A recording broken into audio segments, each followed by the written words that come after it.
Hello everyone, this is Facts Talk. My name is Angel.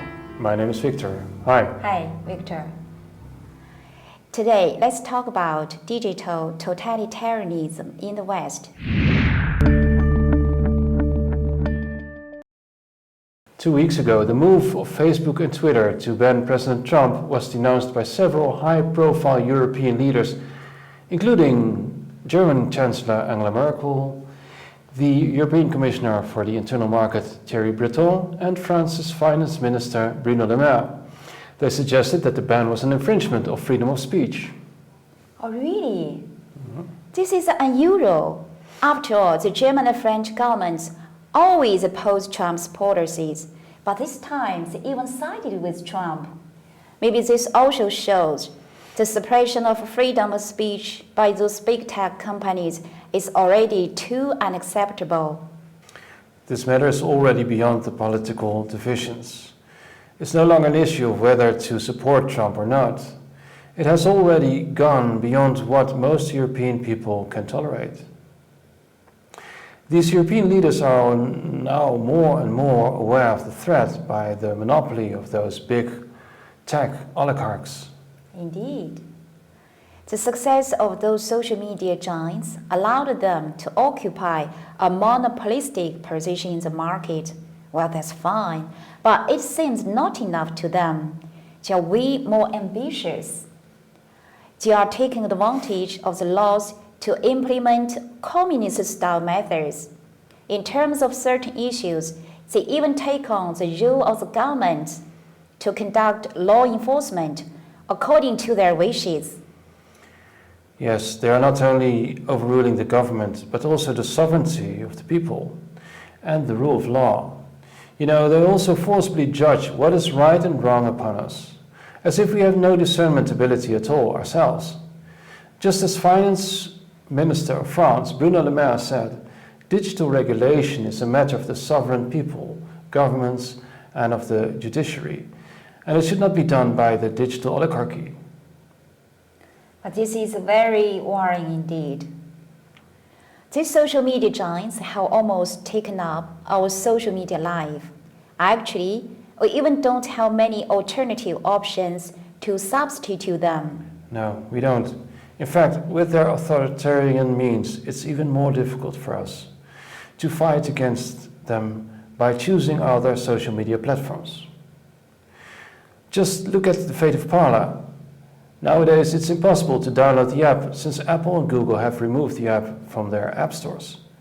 Moreover, even if you may have already downloaded the Parler app, accessing Parler turns out to be impossible as well because Parler's host, Amazon, blocked their server for Parler, allegedly because Parler would instigate violence.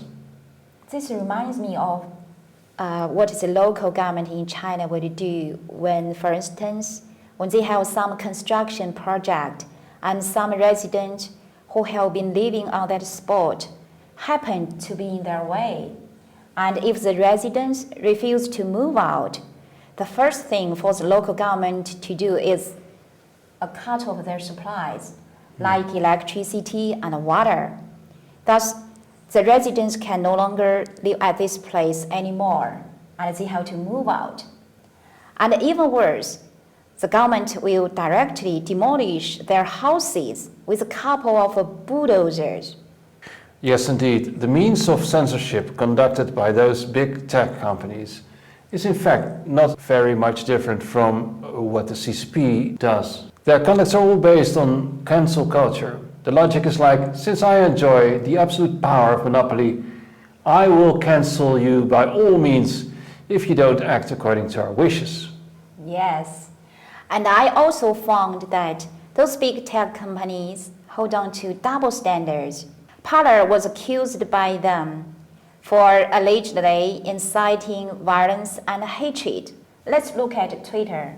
Last November, the spokesperson for the Chinese Ministry of Foreign Affairs, Zhao Lijian, posted a picture on Twitter, allegedly showing an Australian soldier cutting the throat of an Afghan girl, commenting, "Shocked by the murder of Afghan civilians and prisoners by Australian soldiers.